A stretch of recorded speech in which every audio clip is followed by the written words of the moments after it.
مفتی طارق مسعود lectures. علماء ہمیشہ سے لکھتے آئے ہیں کہ بہو پر لازم ہے کہ ساس سسر کی خدمت کرے، اس کا اخلاقی فریضہ ہے۔ آج آپ کو ایسے اسکالرز ملیں گے جو بہوؤں کو باغی بنا رہے ہیں ساس اور سسر کا، ان کو لوگ زیادہ سنتے ہیں۔ ان کے دلائل پر تو میں بعد میں بات کروں گا کہ وہ دلائل کیا دیتے ہیں، اس کا جواب کیا ہے۔ خاندانی نظام کو کیا کر رہے ہیں؟ جوڑ رہے ہیں یا توڑ رہے ہیں؟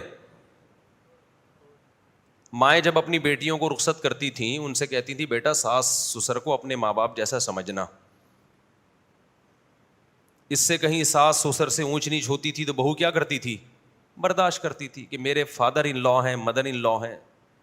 ان لا تو ہو گئے نا، اللہ نے بنایا اس کو، خالی یہ کاغذ کے اندر نہیں ہے۔ سسر کو سے نکاح بہو کے لیے ہمیشہ حرام ہے۔ کیوں حرام ہے؟ باپ جیسا بنا دیا اللہ نے۔ ساس سے نکاح داماد کے لیے ہمیشہ حرام ہے۔ کیوں حرام ہے؟ ماں جیسا بنا دیا، صرف کاغذ میں نہیں بنایا، ایک رشتہ بھی اس کا کر دیا کہ نکاح نہیں ہو سکتا قیامت تک۔ سوتیلی بیٹی ہے، اس کو ڈاٹر ان لا اسلام نے بنا دیا۔ اب ایسا نہیں ہے کہ وہ لے پالا کہ آپ اس کو لے کے پال رہے ہیں بس اور کوئی رشتہ نہیں ہے، نا نا نا نا، اسلام نے کہا اس سے نکاح نہیں کر سکتے۔ کیوں؟ اپنی بیٹی سے نکاح نہیں ہوتا تو اس سے بھی نہیں ہوتا، تو بیٹیوں جیسا بنا دیا کہ نہیں بنا دیا؟ اب سوتیلی بیٹی آپ کے ساتھ رہتی ہے، آپ کہیں کہ سوتیلے باپ کی خدمت اس پہ لازم نہیں ہے، آپ نے اس کو بچپن سے لے کے پالا، اس پر آپ کی خدمت لازم نہیں ہے۔ اور لیبل لگا دیں میں ویمن رائٹس کی بات کر رہا ہوں۔ کیا کر رہا ہوں؟ Women rights. اس سے ویمن رائٹس نہیں ملیں گے، سوتیلے باپ کے دل میں اس سوتیلی بیٹی کی نفرت بیٹھ جائے گی کہ پھر بیٹی اپنی بیٹیاں تو خدمت کرتی ہیں۔ اور دیکھنا یہ اسکالرز آگے چل کے کہیں گے کہ بچوں پہ ماں باپ کی خدمت بھی لازم نہیں ہے، تھوڑا سا بھی ترقی ہونے والی ہے۔ اور یہاں تک تو پہنچ گئے ہیں کہ عورت پہ شوہر کی خدمت لازم نہیں ہے، یہ تو ہونے لگا ہے۔ جب قرآن و حدیث نااہل کے ہاتھ میں دے دیا جائے نا تو وہ ایسا کھلواڑ بنتا ہے نا کہ اس سے بجائے خیر پھیلنے کے شر پھیلنا شروع ہو جاتا ہے۔ ساس سسر کا جو رشتہ ہے یہ صلہ رحمی، قرآن میں اللہ نے کیا فرمایا؟ خلق من الماء بشرا، ہم نے تمہیں پانی سے پیدا کیا، فجعلہ نسبا وصہرا، ہم نے نسب والا اور سسرال والا بنایا۔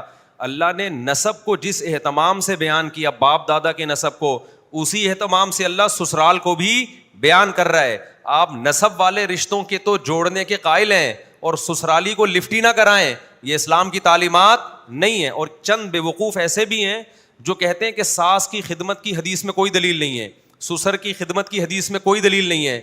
اسلام آپ کو انگلی پکڑ کر ایک ایک جزیہ نہیں بتاتا۔ جب اسلام نے بتا دیا کہ ہم نے انسان کو پیدا کیا اور دو خاندان دیے اس کو، ایک نسب والا اور ایک سسرال والا، اور دونوں کو اللہ نعمت کے طور پہ بیان کر رہا ہے، تو پتہ چلتا ہے کہ جو نسب کے احکامات ہیں قریب قریب سسرال کے بھی وہی احکامات ہیں، بالکل ان جیسے نہیں ہے۔ لیکن یہ کہنا کہ ان کی ویلیو ہی نہیں ہے، ان کی کوئی کچھ بھی نہیں ہے، یہ غلط ہے 100%۔ سمجھتے ہو کہ نہیں سمجھتے؟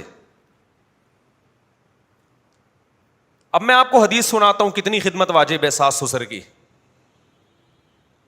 نبی صلی اللہ علیہ وسلم نے فرمایا، صحیح حدیث ہے، ماں باپ کا یہ حق ہے کہ اگر وہ بیٹے کو کہیں کہ بیوی کو چھوڑ دو تو بیٹے پر لازم ہے کہ وہ ان کے کہنے پر بیوی کو بولو چھوڑ دے۔ حضرت ابو درداء رضی اللہ عنہ کے پاس ایک شخص آیا، میں بھی حدیث کی پوری تشریح کرتا ہوں، ایسا نہ ہو جا کے چھوڑنا چھاڑنا شروع کر دو بلا وجہ، پوری تشریح کرتا ہوں میں بھی۔ ابو درداء رضی اللہ عنہ کے پاس ایک شخص آیا، اے ابو درداء، میرے والد کہتے ہیں میں اپنی بیوی کو چھوڑ دوں، تو کیا میں چھوڑ دوں؟ میرا دل نہیں چاہتا چھوڑنے کو۔ انہوں نے فرمایا اطع اباکا، انہوں نے فرمایا سمعت رسول اللہ صلی اللہ علیہ وسلم، میں نے اللہ کے رسول کو یہ کہتے ہوئے سنا ہے، رضا الرب فی رضا الوالد و سخط الرب فی سخط الوالد، کہ اللہ کی رضا چاہیے تو ابا کو راضی کر کے رکھو، اور اللہ کی ناراضی چاہیے تو ابا کو ناراض کر دو۔ خود نبی صلی اللہ علیہ وسلم کے سامنے بھی کیس آیا تو آپ نے فرمایا باپ کی اطاعت کرو, باپ اگر کہہ رہا ہے تو بیوی کو چھوڑ دو. آپ کہہ سکتے ہیں اسے تو ماں باپ کے حقوق پتہ چل رہے ہیں نا, سسرال کے کہاں پتہ چل رہے ہیں. دیکھو باپ کیوں کہہ رہا ہے اپنے بیٹے کو کہ بیوی کو چھوڑ دو, کیوں کہہ رہا ہوگا؟ اس لیے کہ وہ بیوی باپ کے ساتھ سلوک صحیح, بولو نا کیا ہو گیا, وہ شوہر کے باپ کے ساتھ صحیح سلوک نہیں کر رہی. نبی کیوں کہہ رہے ہیں کہ ماں اگر بیٹے کو کہے کہ بیوی کو چھوڑ دو تو واقعی چھوڑ دو؟ وجہ کیا ہے کہ اس بہو کا سلوک ماں کے ساتھ ٹھیک نہیں تھا, تبھی تو بیٹے کو تو پسند تھی نا, وہ تبھی تو آ رہا ہے کہ میرا دل نہیں چاہ رہا چھوڑنے کا, وہ تبھی تو آ کے کہہ رہے کہ یا رسول اللہ یا اے ابو دردا, بزبان حال یہی کہہ رہے ہیں نا, اگر چھوڑنے کا دل چاہ رہا ہوتا تو ابا کے کہنے پر فوراً چھوڑ دیتا, ویسے ہی دل نہیں چاہ رہا. پتا چلا کہ اس عورت کا شوہر کے ساتھ سلوک ٹھیک تھا, ساس سسر کے ساتھ سلوک ٹھیک نہیں تھا, جس کی بیس پہ نبی کہہ رہے ہیں کہ اپنے ابا اماں کی مانو. تو اس سے صاف پتہ چلتا ہے کہ عورت پر لازم ہے کہ وہ ساس سسر کے ساتھ اچھا سلوک کرے. اب کوئی کہے اچھا سلوک میں خدمت کہاں سے آ گئی, اس پر کوئی حدیث, اچھا سلوک میں ایک ایک لفظ پہ حدیث نہیں ہوگی. جس کو عرف میں اچھا سلوک سمجھا جاتا ہے وہ اچھا کہلاتا ہے, جس کو عرف میں برا سلوک سمجھا جاتا ہے وہ برا کہلاتا ہے, بشرطے کہ وہ عرف شریعت کے خلاف نہ ہو. ساس بہو سے کہہ رہی ہے بیٹا ذرا پانی لے کے آنا کچن سے, بہو کہہ رہی ہے میرے اوپر آپ کی خدمت واجب نہیں ہے, یہ اچھا سلوک ہے؟ بولو نا کیا ہو گیا؟ یہ اٹ از کالڈ اچھا سلوک. جو اسکالر اس طرح کی باتیں کر رہے ہیں کہ ساس سسر پہ بہو پہ ساس سسر کی خدمت لازم نہیں ہے, کیا وہ اپنے گھر میں یہ ماحول برداشت کر لیں گے کہ ان کی ماں بہو کو کہہ رہی ہے کہ بیٹا یہ کام کر لو, اور بہو کہہ رہی ہے میرے اوپر آپ کی خدمت لازم, یہ اسلام یہ کہتا ہے, یہ فلاں کا بیان سن لو آپ. جس کو دیکھو قرآن حدیث کو کھلواڑ بنایا ہوا اس نے, پہلے ہی ہمارا فیملی سسٹم کی واٹ لگی پڑی ہے میرے بھائی, برباد ہو گیا ہے. اور آپ نے اس کو سمٹا کے, جب نکاح ہوتا ہے نا میاں بیوی نہیں ملتے, دو خاندان ملتے ہیں. بعض لوگ کہتے ہیں پھر شوہر کیوں خدمت نہ کرے اپنے ساس سسر کی, اس کو بھی تو چاہیے نا کرے وہ. سمجھ میں آ رہی ہے بات کہ نہیں آ رہی؟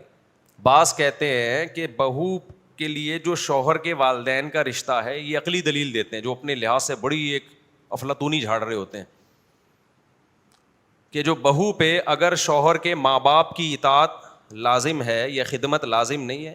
جو فقہا نے لکھا ہے نا کہ خدمت لازم نہیں ہے, پہلے میں اس کا جواب دے دوں. فقہا نے لکھا ہے کہ بہو پہ ساس سسر کی خدمت, اس کا مطلب ہے قانونی طور پر کوئی کیس نہیں کر سکتے آپ عدالت میں.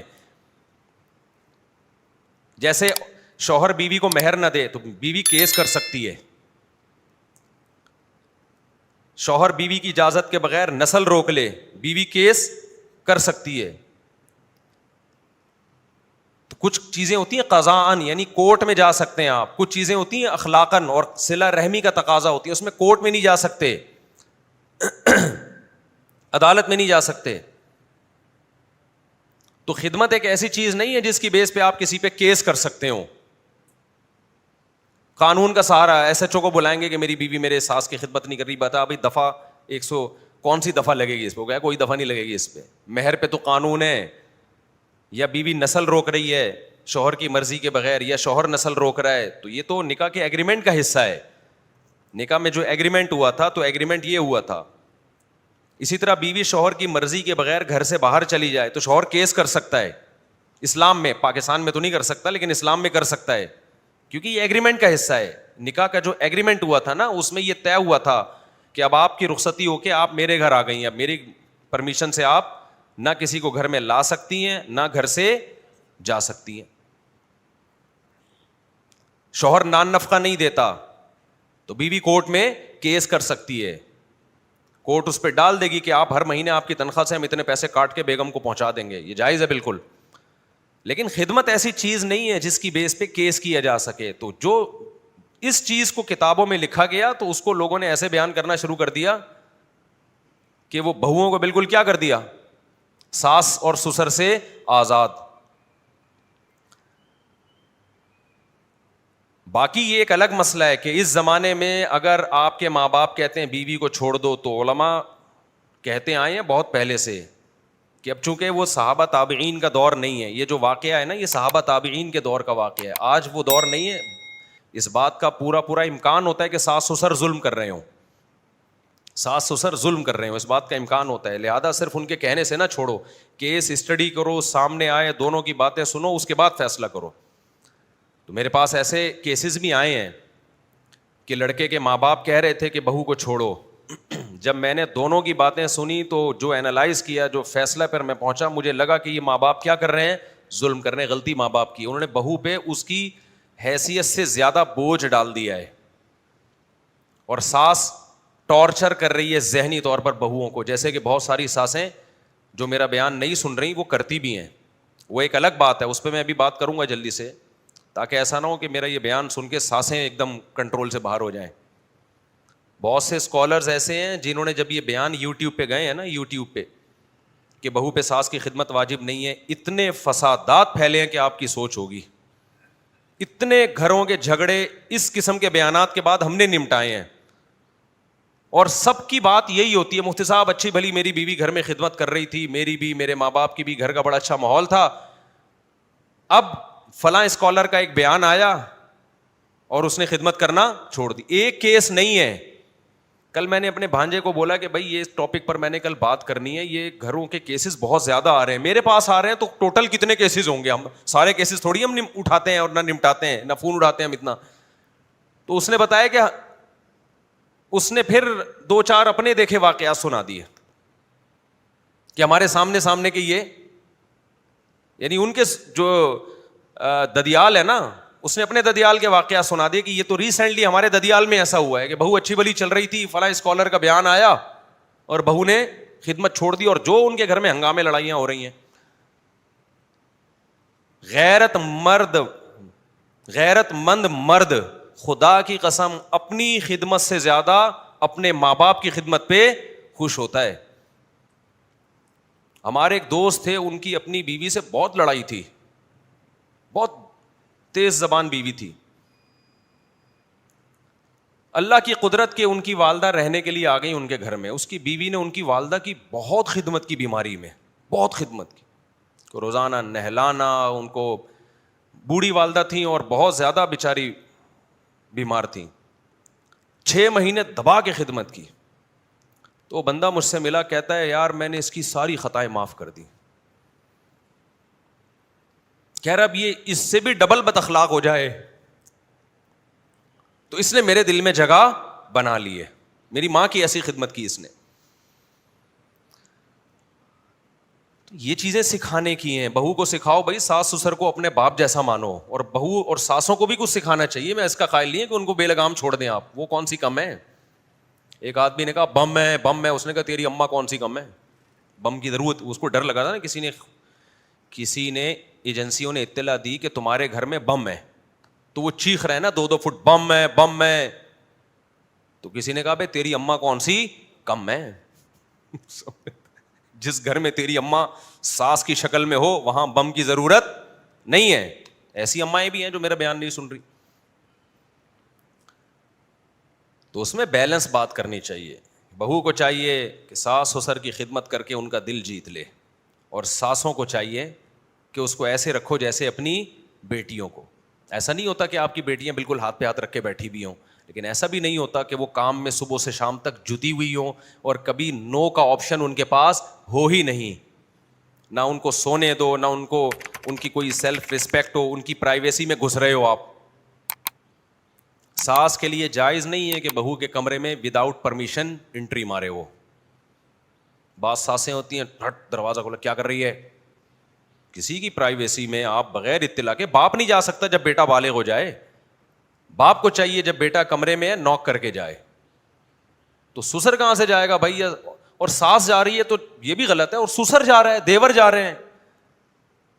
میرے سامنے جب کوئی ایسا کیس آتا ہے کہ اس طرح کی حرکتیں کسی گھر میں ہو رہی ہیں, تو میں شوہر سے کہتا ہوں تم نے اس عورت کو اگر اس گھر سے الگ گھر لے کے نہیں دیا, تم قیامت کے دن گنہگار ہوگی. ظلم ہے, اتنے دیوروں میں لا کے تم نے ڈال دیا اس کو.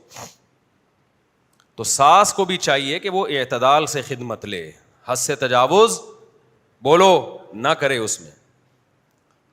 ساسوں کا مسئلہ جو جہاں تک میں نے دیکھا ہے نا, وہ خدمت کا نہیں ہے, وہ طنز کا ہے.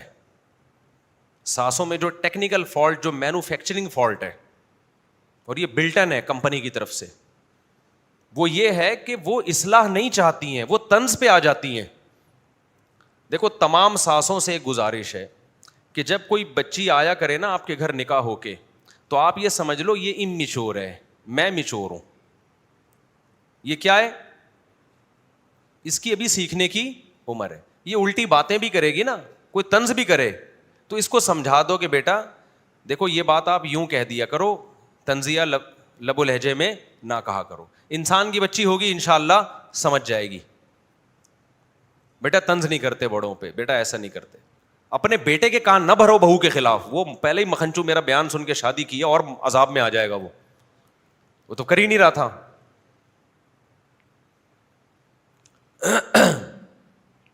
تو ساسیں مسئلہ کیا کر رہی ہوتی ہیں, ہر چیز چاہتی ہیں میرے کنٹرول میں آئے. دیکھو اپنے گھر کی باتیں شیئر نہیں کرنی چاہیے. بعض دفعہ میں دل پہ پتھر رکھ کے شیئر کر رہا ہوتا ہوں, دل پہ پتھر رکھ کے موٹی, جیسے میں نے اپنے بچوں کے جو ولاگ بنا کے ڈالے ہیں نا, یہ مجھے کوئی ذہنی طور پر اس میں اطمینان نہیں تھا. اپنے بچوں کو اس طرح سے انسان ایکسپوز نہیں کرتا, صرف اس لیے کہ جو فیملی پلاننگ والوں نے الو بنایا ہوا ہے نا کہ بچے زیادہ تو ٹینشن, یہ بتانے کے لیے کہ بچے زیادہ ہونے سے ٹینشن ریلیز ہوتی ہے, ختم ہوتی ہے. سمجھتے ہو کہ نہیں سمجھتے؟ بچے تو گھر کی رونق ہیں, تو اس لیے 2-4 بچے ہم نے دکھا دیے کہ ابھی تو 2-4 کمپنی کی مشہوری کے لیے دکھائے ہیں, پورے دکھا دیں تو آپ نظر لگاؤ گے. سمجھتے نہیں ہو بات کو, میرا خیال ہے. ایک نے لکھا ہوا تھا کہ 16 بچے 16.25 پیدا کر دیے, پاکستان کے لیے ایک عذاب کھڑا کر دیا آبادی بڑھا کے. اس پر میں ابھی تھوڑی دیر میں بات کروں گا تاکہ یہ ساس بہو کو تو نمٹائے نا, پہلے یہ پکڑ کے رکھنا گچھی. یہ میں بات کروں گا کہ ہم نے پاکستان میں غربت میں کتنا اضافہ کیا 16.25 پیدا کر کے. پیدا تو 15 ہوئے ہیں, پونا تو ابھی ہوا بھی نہیں پورا. اچھا خیر, ایک لکھا ہے اس مولوی کو شادیوں کے علاوہ کچھ بھی نہیں آتا. آ رہے ہیں ابھی اس ٹاپک پر انشاءاللہ. وہ میرا 4 شادیوں والا چلا ہے نا, تو بڑے کچھ لوگوں کے پھول آ رہے ہیں, مبارک بادیں آ رہی ہیں. ایک نے 4 شیرنی اور ایک شیر کی تصویر بنا کے بھیجی, واہ واہ واہ. کچھ اپریشیٹ کر رہے ہیں, کچھ طنز کر رہے ہیں, کچھ کہہ رہے ہیں اس کو اس کے علاوہ کچھ آتا ہی نہیں ہے, کچھ کہہ رہے ہیں آبادی ملک کی غربت دیکھو. اور یہ شادیوں پہ شادیاں کر کے اسپیڈ بڑھائی ہوئی ہے انہوں نے. پہلے ہی پیٹرول مہنگا ہے, ان بچے کے پیدا ہونے سے اور کیا ہو جائے گا, مہنگا ہو جائے گا. یعنی ان کا کہنا یہ تھا کہ ابھی جو 5 روپے بڑھا ہے نا وہ میرے 15 کی وجہ سے بڑھا ہے. اچھا خیر, ابھی ہم اس پہ بات کریں گے, چھوڑیں گے نہیں ان لوگوں کو انشاءاللہ. صلو علی الحبیب. تو یہ جو میں نے بیان کیا ہے کہ نبی صلی اللہ علیہ وسلم نے فرمایا کہ باپ کہے تو بیوی کو چھوڑ دو, ماں کہے تو بیوی کو چھوڑ دو. تو اس کا علماء نے تشریح کی ہے کہ یہ خیر القرون کا دور تھا جب ماں باپ غلط نہیں ہوتے تھے, لیکن اس سے ساس سسر کا حق تو پتہ چل گیا نا کہ ان سے بنا کے رکھنی ہے آپ نے. تبھی تو ماں کہہ رہی ہوگی چھوڑ دو, کہ ماں کو ستا رہی ہوگی بہو. صحابی کے پاس آپشن تھا, الگ کر کے رکھ لیتے, نہ ستاتی. کوئی تو وجہ ہوگی نا. تو بعض بہویں کر رہی ہوتی ہیں یہ کام, طنز کر رہی ہوتی ہیں, ان کو ماں کا گھر میں گھسنا ہی پسند نہیں ہوتا. اب لوگ کہتے ہیں مفتی صاحب ویمن رائٹس کے خلاف جا رہے ہیں, تو ساس کی عورت نہیں ہے کیا؟ اس کے حقوق بھی تو کچھ بنتے ہیں نا, جس نے بیٹے کو پال پوس کے جوان کیا. اچھا خیر, وہ میں ایک اشکال کا جواب دے کے پھر تھوڑا سا بتاتا ہوں. ساسوں کی طرف سے بھی زیادتی ہوتی ہے, کیونکہ ہوتا یہ ہے کہ جب میں کوئی بھی بات ادھوری چھوڑتا ہوں لوگ میرا کلپ بنا کے ڈال دیتے ہیں, اس سے آدھا میسج جاتا ہے. اب جیسے جن اسکالرز نے یہ بات کی نا کہ بہو پر ساس سسر کی کوئی خدمت لازم نہیں ہے, ان کا میسج جانے سے بہویں باغی ہو گئی ہیں. تو میرا بھی میسج جب بہو کے حق میں جائے گا تو ساسیں باغی ہو جائیں گی. تو میں بھی ساسوں کی بھی تھوڑی سی کھچائی کروں گا, رہ نہ جائے, ورنہ آدھا کلپ جائے گا. اور ساسوں نے جو بہوؤں کی واٹیں لگانی ہے نا وہ بہت خطرناک ہے, کیونکہ بم ہے, تیری اماں کون سی کم ہے. ٹھیک. تو میں یہ بتا رہا تھا کہ جو ان صحابی رسول کو نبی نے کہا کہ اپنے بیٹے کو حکم دو کہ اپنے بیٹے کو کہو کہ بیوی کو کیا کرو, چھوڑ دو. تو بیوی سسر کے ساتھ کچھ غلط کر رہی ہوگی. ایک بات ہی دماغ میں آئی تھی انتہائی, ہاں یہ اشکال تھا. بہت سے لوگ ایک سوال پوچھتے ہیں اور کچھ اسکالرز اس طرح کی باتیں بھی کر رہے ہیں کہ ٹھیک ہے بھائی, جب بہو پہ لازم ہے کہ ساس سسر کی خدمت کرے تو داماد پہ بھی لازم ہے کہ وہ بھی اپنے بیوی کے ماں باپ کی خدمت کرے. دیکھو خدمت دونوں پہ لازم ہے, لیکن خدمت کی جو نیچر ہے نا وہ مرد اور عورت کی نیچر کو دیکھ کے متعین کی جائے گی. مردوں کی خدمتوں کا انداز کسی اور طرح سے ہوتا ہے, عورت کی خدمت کا انداز کسی اور طرح سے ہوتا ہے. عورت رخصت ہو کے آپ کے گھر میں آپ کی فیملی کا حصہ بنتی ہے, پھر جب سب رہتے ہیں تو سب ایک دوسرے کا خیال کرتے ہیں. مرد باہر کے کام کرتا ہے اور عورت گھر کے کام کرتی ہے. اب عورت آپ کے گھر میں رہتی ہے, اس کا صبح شام آپ کے ساس سسر سے واسطہ پڑتا ہے. ہم کہیں کہ اس نے 3 گھنٹے آپ کے ساس سسر کی خدمت کی ہے, یعنی آپ کے ماں باپ کی خدمت کی ہے, لہذا مرد کو چاہیے سسرال جا کے وہ بھی 3 گھنٹے بیوی کے اماں ابا کی خدمت کرے. یہ پاگل پنے کی علامت ہے. مرد کو چاہیے کہ جب اس کے ساس سسر اس کے گھر میں آئیں اور ساس اپنے داماد سے پانی مانگے تو داماد پر لازم ہے اخلاقی طور پر کہ وہ جائے اور ساس کو پانی پلائے. وہ اگر یہ کہے کہ مجھ پر آپ کی خدمت واجب نہیں ہے تو میرا خیال ہے ایسے داماد سے فوراً خلا لے لینا چاہیے. نہیں یاری بات, میرا خیال ہے ہم اس کو بھی پابند کرتے ہیں.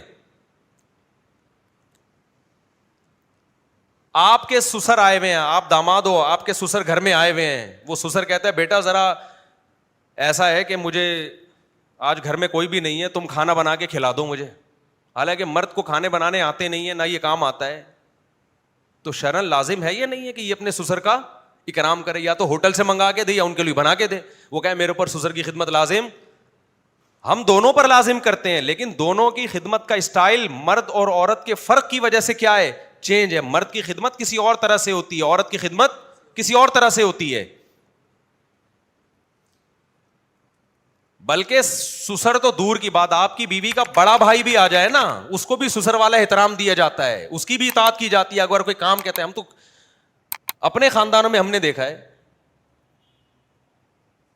جب آپ کا کوئی بڑا رشتہ آئے گا وہ آپ کو کہے میری بائک پنچر ہو گئی, پنچر لگوا کے لے آ, آپ بولے میرے اوپر آپ کی خدمت لازم نہیں ہے, وہ آپ کو پنچر کر دے گا, کہے گا بائک کا پنچر بعد میں لگے گا, تیرا پنچر. کیا سکھا رہے ہو آپ سوسائٹی کو بھائی؟ ساسوں کو, بہوؤں کو ساسوں کا باغی بنا رہے ہو, بیوی کو شوہر کا باغی بنا رہے ہو, عوام کو ریاست کا اور اسٹیٹ کا باغی بنا رہے ہو. کچھ اسکالرز کا کام ہے بغاوت پہ لانا, کچھ اسکالرز ایسی تبلیغ کر رہے ہیں کہ لیبل قرآن و سنت کا لگا ہوا ہے, لیکن اس کا رزلٹ پتہ کیا نکل رہا ہے, عوام علماء سے بدگمان ہو. جب علماء سے بدگمان ہوگی تو بند گلی میں آگے کھڑی ہو جائے گی, ٹھیک ہے نا, تھوڑے دن آپ کو فالو کرے گی, اس کے بعد آپ کے پاس بھی کوئی پیکج ہے ہی نہیں, کوئی قانون نہیں ہے آپ کے پاس, کچھ بھی نہیں ہے, کچھ ہوائی باتیں ہیں, تو آپ کو بھی بھول جائے گی, ملحد ہو جائے گی. تو عوام کو مولویوں سے, علماء سے باغی بنانا, لوگوں کو, عوام کو اسٹیٹ سے باغی بنانا, یہ خوب اچھی طرح سمجھ لو. کچھ لوگ یہ کر رہے ہیں, حالانکہ اسلام کیا کہتا ہے, عوام اسٹیٹ کی باغی بنے یا اسٹیٹ کو مان کے چلے, جب تک 100% اسٹیٹ شریعت کے خلاف بات نہیں کرتی. عوام اسٹیٹ کے خلاف, لوگ مولویوں کے خلاف, اور بیوی شوہر کے خلاف, بہویں ساسوں کے خلاف, اولاد ماں باپ کے خلاف. نتیجہ تباہی, بربادی, قطع رحمی, رشتہ داریاں ٹوٹنا. ہر شخص شتر بے لگام اونٹ کی طرح ہوگا, اور رزلٹ وہ نکلے گا جو انگریزوں کا نکلا ہے. وہاں نہ بیوی شوہر کی مانتی ہے نہ شوہر بیوی کی, وہاں ساس بہو وغیرہ یہ پرانے قصے ہو چکے ہیں, ونس اپون اے ٹائم. اب وہ ان کی ڈکشنری میں فادر ان لا اور مدر ان لا رہ گیا ہے, اس کے علاوہ کچھ بھی نہیں ہے. وہ صرف ریاست کے باغی نہیں ہے, وہ ریاست نے کنٹرول کر کے رکھا ہوا ہے, ریاست نے ان کو کنٹرول کر کے رکھا ہوا ہے. سمجھ میں آ رہی ہے بات؟ ریاست نے کنٹرول کیا ہوا ہے, ریاست کے خلاف نہیں ہے وہ, باقی سب کے خلاف ہے وہ. لیکن ہمارے والے تو ریاست کے بھی خلاف بنا رہے ہیں, تو ایک خیر کی چیز تھی وہ بھی مارکیٹ سے کیا ہو جائے گی, شارٹ. ایک صاحب, مجھے یاد ہے, بہت پرانا قصہ ہے, ریڈ سگنل پہ گاڑی نہیں روکی, دھاڑ سے چلے گئے. میں نے کہا بھائی کیا کر رہا ہے بھائی, میں نے کہا ملکی قانون ہے یار, ریڈ سگنل ہے, روکو. انہوں نے کہا میں اس گورنمنٹ کو مانتا ہی نہیں ہوں. اچھی دلیل ہے بھائی, کہہ رہے ہیں یہ ہے ہی ناجائز. تو میں نے کہا بھائی گورنمنٹ کی ڈیفینیشن یہ ہے کہ جس کے پاس پاور ہو وہ گورنمنٹ کہلاتی ہے, چاہے وہ ناجائز طریقے سے آئے یا وہ جائز طریقے سے آئے. یہ حدیث سے ثابت ہے. غلط طریقے سے بھی گورنمنٹ جب آئے گی نا, مثال کے طور پر دھاندلی ہوئی انتخابات میں اور ایک شخص وزیر اعظم نہیں بننا تھا, دھاندلی سے بن گیا, لیکن پاور آ گئی اس کے پاس. اب جب آ گئی ہے تو وہی تمہارا باپ ہے, ٹھیک ہے نا, پاور اس کے پاس ہے. اسلام کہتا ہے حاکم وہ ہے جس کے پاس کیا ہے, پاور ہو, قوت نافذہ جس کو فقہ کی اصطلاح میں کہتے ہیں, جو آرڈر دے اس کو نافذ کر سکتا ہو. اس پہ تو احتجاج کیا جائے گا کہ ناجائز طریقے سے آیا, غلط طریقے سے آیا, لیکن اس کے لا کو, قانون کو آپ توڑ نہیں سکتے جب تک کہ 100% شریعت کے اگینسٹ نہ ہو. تو میں یہ عرض کر رہا تھا, کچھ اسکالرز آپ کو کیا کر رہے ہیں, لاشعوری طور پر. تو اس لیے بہوؤں کو یہ سکھاؤ, ماں باپ کو چاہیے بہوؤں کو سکھائیں. جامعہ الرشید جو الغزالی یونیورسٹی بنا رہا ہے اس میں گرلز کے لیے بھی ہے, تو اس میں جہاں سائنس اور ٹیکنالوجی پڑھایا جائے گا نا, اس میں نصاب میں یہ چیز داخل کی ہے کہ ان کو گھرداری بھی سکھائی جائے گی. بہوؤں کو جب آپ ساس سسر کا باغی بنا دو گے تو بیڑا غرق.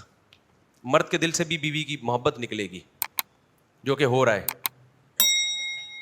اور پھر یہ عورت اپنا فیوچر بھی دیکھ لے کہ کیا ہے اس کا فیوچر. لیکن یہ بھی ایک حقیقت ہے کہ ساسیں بھی کوئی کم نہیں ہے, اس سے خدمت لی جاتی ہے اس کے بوجھ سے زیادہ.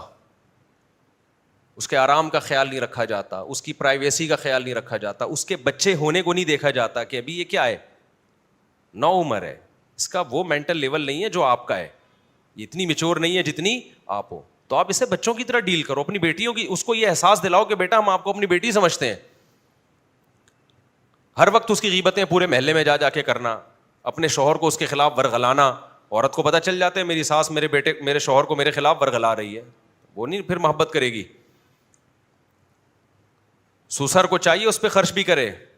عورت نے اپنے گھر میں دیکھا میرا باپ مجھ پہ کتنا خرچ کرتا تھا, سسر ایک 5 روپے خرچ کرنے, گٹکے کے پیسے دینے کے لیے تیار نہیں ہے.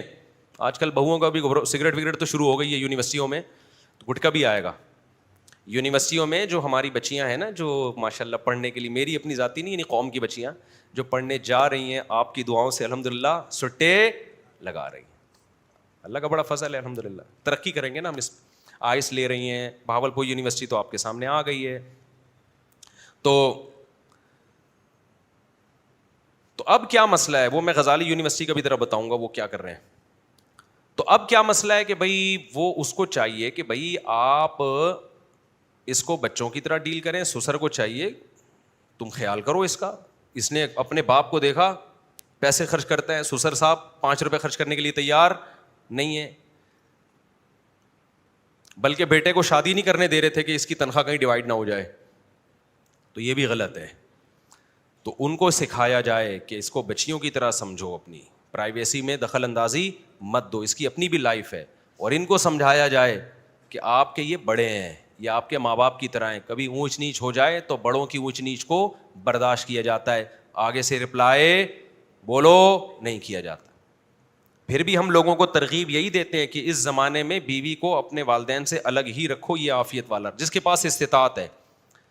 کیونکہ دین نہیں ہے نا, اللہ کا خوف نہیں ہے, کوئی نہ کوئی کسی نہ کسی پہ ظلم کرنا شروع کر دیتا ہے اور آپ کو پتہ ہی نہیں چلتا.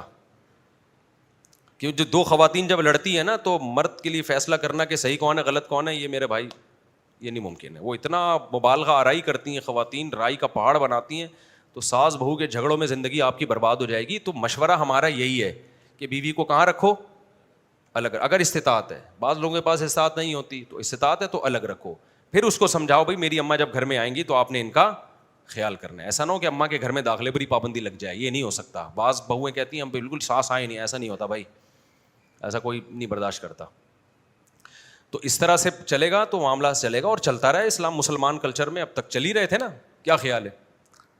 باقی میں الغزالی یونیورسٹی کا بتا رہا تھا, تو انہوں نے جو خواتین کا نصاب ہے نا اس میں گھرداری بھی شامل کی ہے. یورپ کے نصاب میں نہیں ہے, کیونکہ ان کے ہاں خاندانوں کی ویلیو نہیں ہے. ہم تو بھائی اسلام کو فالو کرتے ہیں. اسلام کہتا ہے انسان میں اور گدھے گھوڑوں میں فرق ہی کس کا ہے, خاندان میں. گدھے گھوڑوں کے خاندان نہیں ہوا کرتے. کبھی دیکھیے گدھے کی ساس آئی ہوئی ہے تو گدھا احترام میں بیٹھ گیا, سموسے لینے گیا اس کے لیے, دیکھا آپ نے؟ مجھے لگ رہا ہے آپ لوگوں نے دیکھا ہے, جواب ہی نہیں دے رہے. کبھی دیکھا کہ گدھی کے سسر صاحب آئے ہیں ملاقات کے لیے, خود گدھا نہیں آتا ملاقات کے لیے, اس کو بیوی نہیں سمجھتا تو باقی کیا رہ گیا.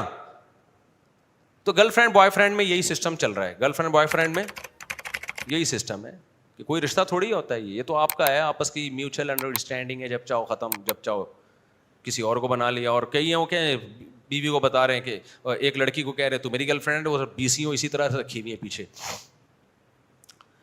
تو یہ الغزالی یونیورسٹی کا بڑا زبردست کام ہے کہ لڑکیوں کو پڑھانے کے ساتھ گھرداری بھی سکھائی جائے, ان کو بتایا جائے گا خاندان کو جوڑنا بھی کس کی ذمہ داری ہے, آپ کی. دیکھو خاندان جوڑنے میں عورت کا جتنا بڑا کردار ہے اتنا مرد کا نہیں ہے. عورت کی بہت بڑی ذمہ داریوں میں دیکھو, مرد کی بڑی ذمہ داری ہے کمانا, وہ اس میں سستی کرتا ہے مجرم میں. عورت کی ذمہ داری ہے خاندان کو جوڑنا. خاندان عورت سے بنتے ہیں, بچہ عورت جنتی ہے. آج بہت ساری عورتیں جو میرا بیان نہیں سن رہی, ان کے بارے میں کسی نے کہا کہ کون سا شعبہ ایسا ہے جس میں خواتین جاب نہیں کر سکتی. اس نے کہا کہ فائر بریگیڈ. کیوں بھائی؟ انہوں نے کہا عورت کا کام آگ لگانا ہے, آگ بجھانا نہیں. میں پھر بتا دوں, سب عورتوں کی بات نہیں کر رہا, سب ایسے نہیں ہے, بہت سے مرد بھی تو خراب ہے نا. تو چٹکلوں کو ایک دم سیریس نہ لیا کریں, چٹکلوں کو ایک دم سیریس. اگر کوئی ایسا لطیفہ مردوں کے بارے میں بھی آ گیا, پارسل کروں گا میں, رکوں گا نہیں کہ بھئی مرد ہے تو اس پہ لطیفہ نہ سناؤ, وہ بھی ہم پارسل کریں گے انشاءاللہ. آنے تو دو, بن ہی نہیں رہا کوئی مارکیٹ میں, جیسے ہی آئے گا پارسل کر دیں گے. رہا یہ کہ اور بھی 2-3 ٹاپک تھے جن پہ بعض اسکالرز نے بڑا مسئلہ خراب کیا ہوا ہے آج کل, اس پہ بھی میں انشاءاللہ پھر بات کروں گا. لیکن آپ بھی تو ٹائم چونکہ مکمل ہونے والا ہے, تو یہی میرا ارادہ تھا اس پہ 5 منٹ بولوں گا, لیکن 5 منٹ میں بات سمجھ میں آتی نہیں ہے, تاکہ کوئی شارٹ کلپ بن سکے نا. تو اس لیے بہوؤں کو چاہیے بھائی اپنے شوہر کی بھی خدمت کرو, اور خدمت کر کے اس کا دل جیتو, اور ساس سسر کی بھی خدمت کرو, اور ساس سسر کو بھی چاہیے کہ اس پہ اس کی طاقت سے زیادہ بوجھ نہ ڈالیں. بہتر یہی ہے کہ جو کام خود کر سکتی ہیں وہ خود کر لیں. اب ساس صاحبہ کولر کے پاس سے ہو کے آ رہی ہیں, پانی پی سکتی تھی نہیں نکالا انہوں نے, ادھر آ کے بیٹھ کے کہہ رہی ہیں پانی لے کر آ. یہ زیادتی ہے. یہ کیا ہے؟ وہ زیادتی والا لطیفہ اتوار کے بیان میں سن لیے گا. یہ کیا ہے؟ یہ زیادتی ہے, ٹھیک ہے نا. دوسری بات, اس کے کمرے میں گھس رہی ہیں. میں اپنا بتا رہا تھا کہ ہم تو کوشش کرتے ہیں اپنی بچیوں کو یہ سکھائیں کہ بھائی آپ کہیں آنے جانے سے پہلے اپنے ساس سسر سے پرمیشن لو, شوہر کو بھی اس بارے میں لفٹ نہ کراؤ. اپنے بچوں کی کوشش کرتے ہیں کہ ہم اسی طرح تربیت کریں, شوہر سے بھی نہیں. جب جوائنٹ فیملی میں ہو تو کس سے پوچھو؟ ساس, ان کا دل بڑا ہو جائے گا. میں کہہ رہا ہوں اپنی باتیں میں شیئر نہیں کرتا لوگوں کے سامنے, اچھا نہیں لگتا, لیکن بعض دفعہ جیسے بچوں کے میں نے ولاگ ڈالنا شروع کیے اسی نیت سے کہ لوگوں میں تھوڑا ترغیب ہو, ورنہ مجھے نہیں شوق ہے اپنے بچوں کو میں 15 اور 16 اور یہ سب چیزیں لوگوں کو جتنے بھی ہیں کیا آپ کو کیا لینا دینا اس سے, تو یہ کسی حکمت کے تحت بتانا پڑتا ہے. تو بچوں کے ولاگ بھی جو میں بناتا ہوں وہ بھی اسی حکمت کے تحت. تو اسی میں بعض دفعہ اپنی باتیں لوگوں کے سامنے شیئر کرنی پڑتی ہیں, اپنے گھر کی باتیں, دل پہ پتھر رکھے. مقصد صرف یہی ہے کہ جو ہم کہہ رہے ہیں کوشش کر رہے ہیں اس پہ ہمارا عمل بھی ہو. مجھے اپنی بچی کو لے کے جانا تھا جو میرڈ ہے, کہیں تفریح کے لیے لے کے جانا تھا اپنے گھر والوں کے ساتھ. تو میں نے اپنی بچی کو فون کر کے یہی کہا کہ آپ ساس سسر سے اجازت لے کے آؤ گی تو میں لے کے جاؤں گا, ادروائز نہیں. اور یہ خوب سمجھ لو کہ بچی جب آپ کے ماں باپ کو لفٹ کرائے گی, آپ کی بیوی جب آپ کے ماں باپ کو لفٹ کرائے گی نا, وہ کہے گی بھائی ان سے اجازت لینی ہے. تو شوہر اگر غیرت مند اور خاندانی ہوگا تو اس کا دل کیا ہو جائے گا؟ باغ باغ. تو بچی نے کہا کہ میرے شوہر نے اجازت دے دی. میں نے کہا نہیں, اس اجازت کو ہم اجازت نہیں مانتے. آپ کے ماں باپ کی طرح ہے نا وہ, اب تو آپ نے ان کے ساتھ رہنا ہے, ان سے پرمیشن لو. تو کوشش ہوتی ہے 100% اس معیار پہ پورے اتریں نہ اتریں, تو ان کا دل بھی بڑا ہوگا کہ نہیں ہوگا. پھر اگر وہ زیادتی کریں تو پھر سمجھ میں آتا ہے, آپ ان سے پھر پکڑ سکتے ہو کہ ہم تو آپ کو اتنی رسپیکٹ دے رہے ہیں کہ بچوں کو یہ سکھا رہے ہیں کہ کہیں آنا جانا ہو تو کس سے اجازت لو. ہمارے گھر میں جب تھے تو ہم سے لیتے تھے, اب وہاں ہو تو کب؟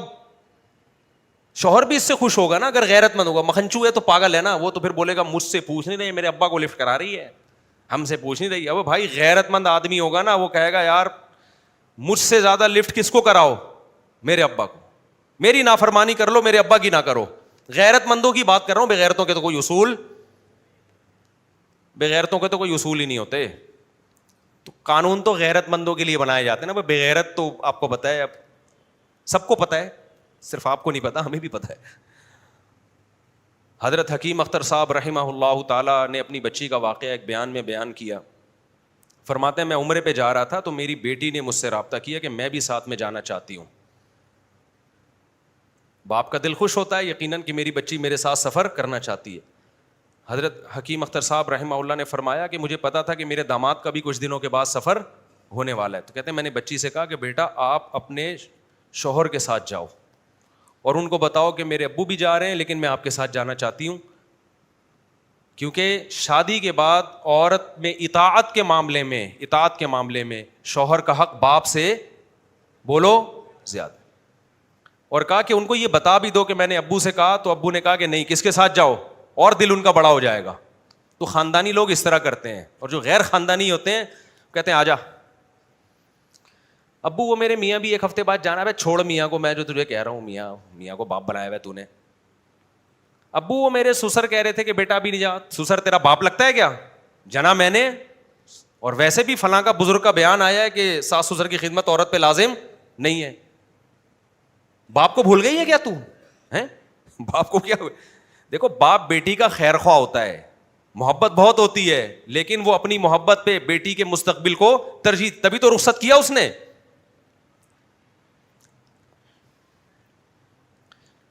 ورنہ کس باپ کا دل کرتا ہے بھائی اپنی بیٹی کو گھر سے رخصت کرے, اس کے فیوچر کے لیے اپنی محبت کی قربانی دیتا ہے.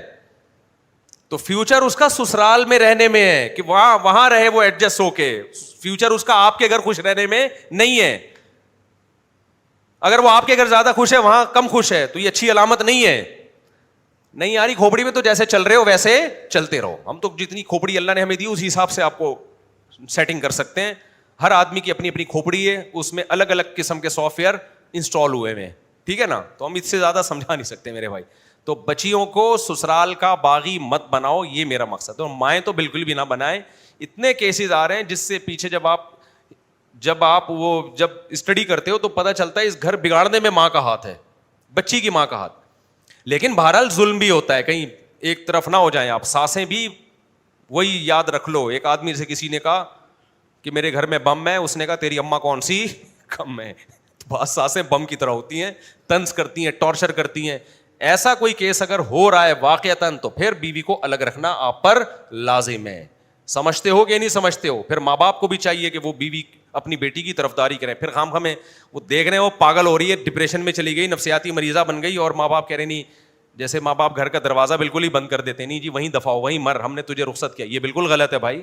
بیٹی ہے, اگر ظلم ہو رہا ہے تو گھر کا دروازہ کھلا رکھو, اس کو برداشت سکھاؤ. پہلی نظر میں تو پہلی کوشش تو یہی ہو کہ برداشت سکھاؤ, اس میں کوئی خامی ہے اس کو ٹھیک کرو, اور بتاؤ اس کو یہی دو کہ گھر کے دروازے بند ہیں.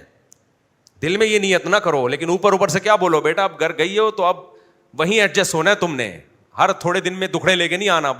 یہ کر رہی ہوتی ہیں بعض دفعہ, اب تم نے وہیں تمہیں رخصت کیا تو سنبھالو, اونچ نیچ برداشت کرو, ایڈجسٹ ہو وہاں پہ. واقعی کوئی بڑی زیادتی ہو رہی ہو اصلاح کے باوجود اس کی کوشش نہ ہو, پھر ایک الگ بات ہے.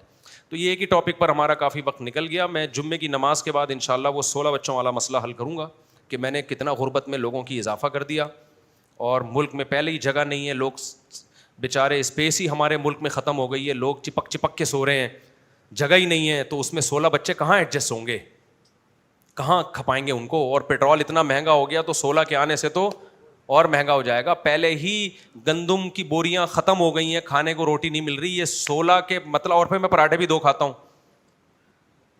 تو 32 پراٹھوں کا ان کو عادی بنا, گھی بھی مہنگا ہوگا, آٹا بھی مہنگا ہوگا, پھر چولہا جلے گا, گیس اور کیا ہو جائے گی, مہنگی ہو جائے گی.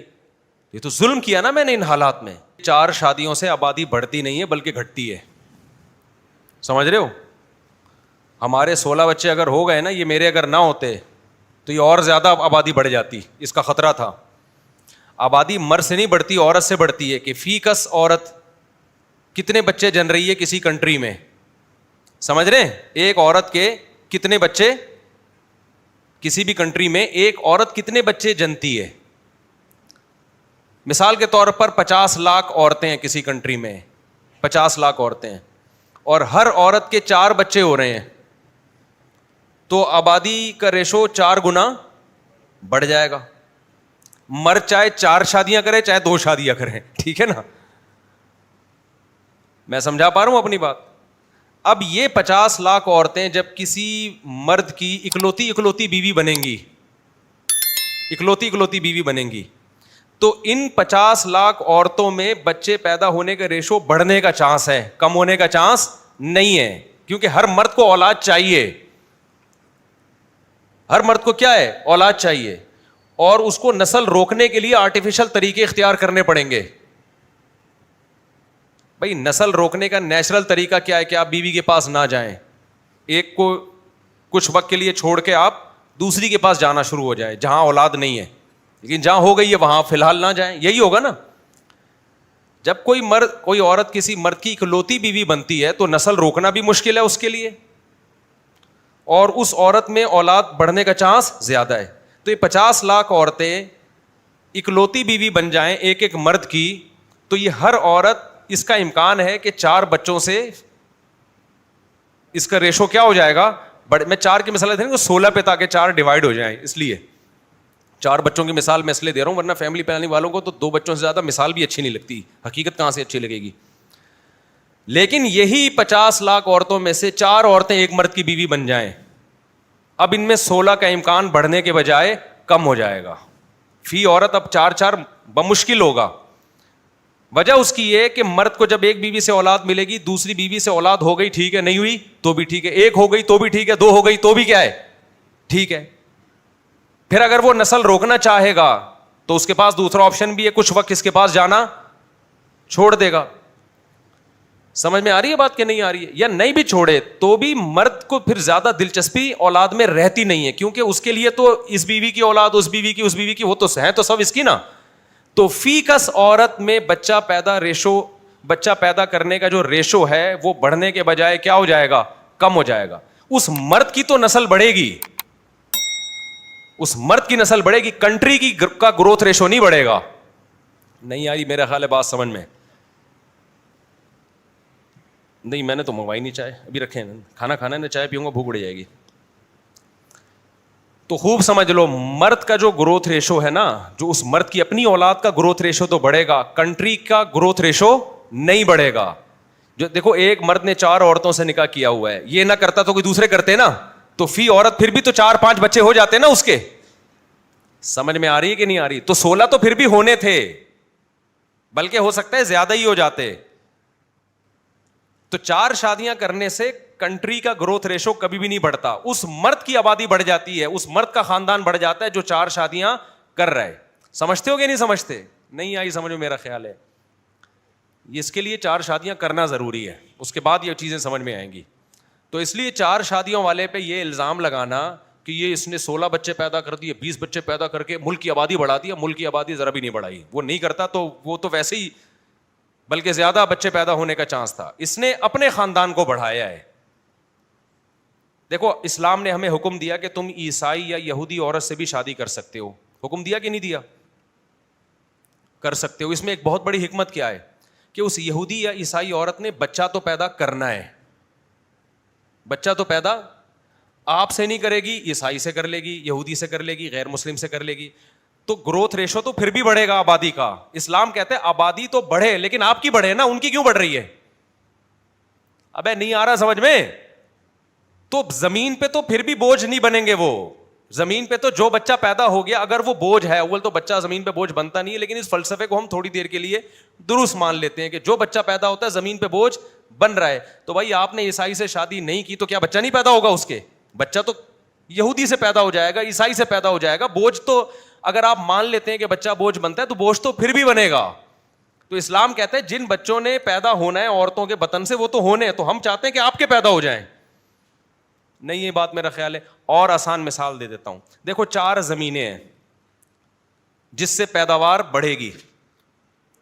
آپ اس زمین میں بیج ڈالو, آپ اس زمین میں کھاد ڈالو, آپ اس زمین کو مینٹین رکھو, تو وہ ساری پیداوار کس کے قبضے میں آئے گی؟ بولو, آپ کے قبضے میں.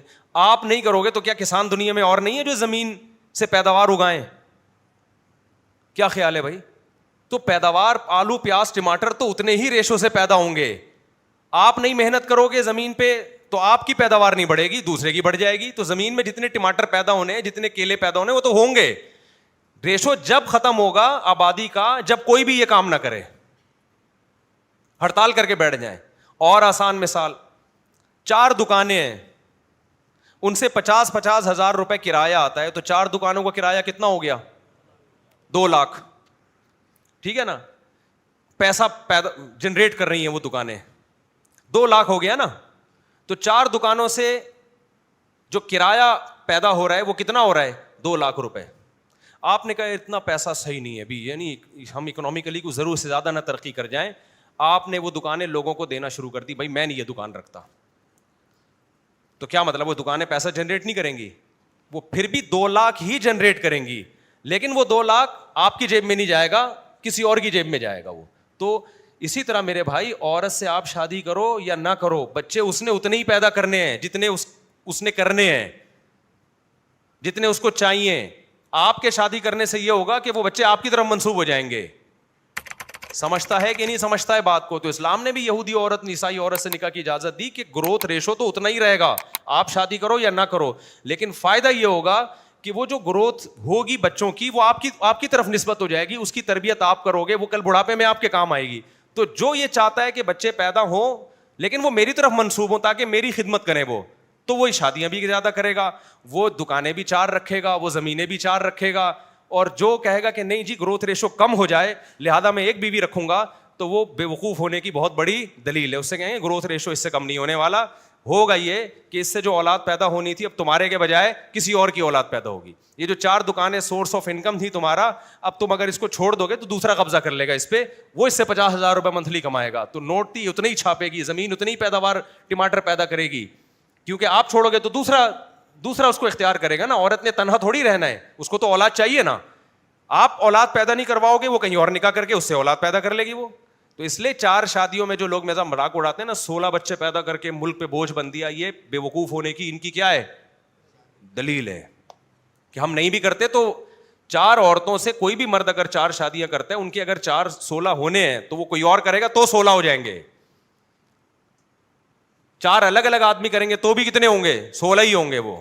تو گروتھ ریشو مر سے نہیں بڑھتا, کس سے بڑھتا ہے؟ فی کس عورت کتنے بچے جن رہی ہے.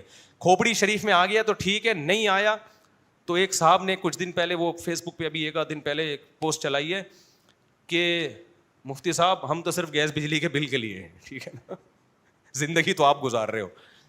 ان کا کہنا یہ تھا, باتیں سمجھ لو ابھی جوانی میں کیا کرو, باتیں سمجھ لو, بڑھاپے میں پھر سمجھ میں آ جائے گی. بڑھاپے میں انسان بچور ہو جاتا ہے, لیکن وہی بات ہو جائے گی کہ ایک آدمی کو بادام بہت اچھے لگتے تھے, بادام خریدنے کے پیسے نہیں تھے, زندگی حسرت میں گزری. پھر جب پیسے آئے تو منہ میں دانت نہیں رہے, بڑھاپا آ گیا, تو بادام سامنے رکھے اب کھا نہیں سکتا. کہتا ہے افسوس کی بات ہے, جب بادام کے لیے دانت تھے تو پیسے نہیں تھے, اب جب پیسے آئے ہیں تو دانت نہیں. ایسا نہ ہو میں آپ کا نظریہ بنا رہا ہوں, آپ کو ابھی بھی سمجھ میں نہ آئے کہ 16 بچے 18 بچے, ملک کی آبادی کی واٹ لگ رہی ہے, ملک کی ایسا ہو رہا ہے, بچے رہیں گے کہاں وغیرہ وغیرہ. اور جب آپ کے بڑھاپے میں یہ باتیں سمجھ میں آئیں تو سمجھ میں آنے کا آپ کو کوئی فائدہ نہ ہو. سمجھ میں آئی بات؟ اب دوسری بات یہ کہ آبادی بڑھنے سے مہنگائی بڑھتی ہے, یہ فلسفہ ہی غلط ہے. اچھا, لوگ مجھے کہتے ہیں مفتی صاحب کی اس ٹاپک پہ ریسرچ نہیں ہے. اس ٹاپک پہ مفتی صاحب کی, دیکھو ہمارے یہاں یونیورسٹی میں جو ریسرچ ہوتی ہے وہ زیادہ بہتر ہوتی ہے, یہ یورپ کی یونیورسٹی میں جو ریسرچ ہو وہ زیادہ بہتر ہوتی ہے. بولتا کیوں نہیں؟ یورپ کی, میں یورپ کی یونیورسٹیوں کی ریسرچ آپ کو بتا رہا ہوں. آپ کے حوالہ دیں, حوالہ میں کیمرے میں دے چکا ہوں. ایک دفعہ میں نے 4-5 سال پہلے پورا بیان ریکارڈ کروایا تھا, اور یہ جرمنی سے دوست آئے ہوئے ہیں نا, ان کی جرمنی کی ایک بڑی یونیورسٹی, ابھی میرے ذہن سے نام نکل گیا کیونکہ 4-5 سال پرانی بات, اس یونیورسٹی کی کتابوں کے حوالے دیے تھے. سمجھتے ہو کہ نہیں سمجھتے کہ آبادی کا بڑھنا اس کی دلیل ہے کہ آپ کا سورس آف انکم بڑھ رہا ہے. یہ ونس اپون اے ٹائم یہ فلسفہ پیش کیا جاتا تھا کہ ملک کی ترقی میں 3 چیزیں کار فرما ہیں. ایک وسائل کی کثرت, نمبر 2 ان وسائل کو بروئے کار لانے والے بازو یا محنت, اور تیسری آپ کے ایکسپینسز کم ہو. یہ ونس اپون اے ٹائم ہے یہ فلسفہ. اب جو وسائل والا جو عنصر تھا نا اس کو نکال دیا گیا ہے. اب ترقی کے لیے صرف اور صرف ان وسائل کو بروئے کار لانے والے افراد کتنے ہیں آپ کے پاس, اور ایکسپینسز آپ کے کم ہو. یہ دو چیزیں رہ گئی ہیں.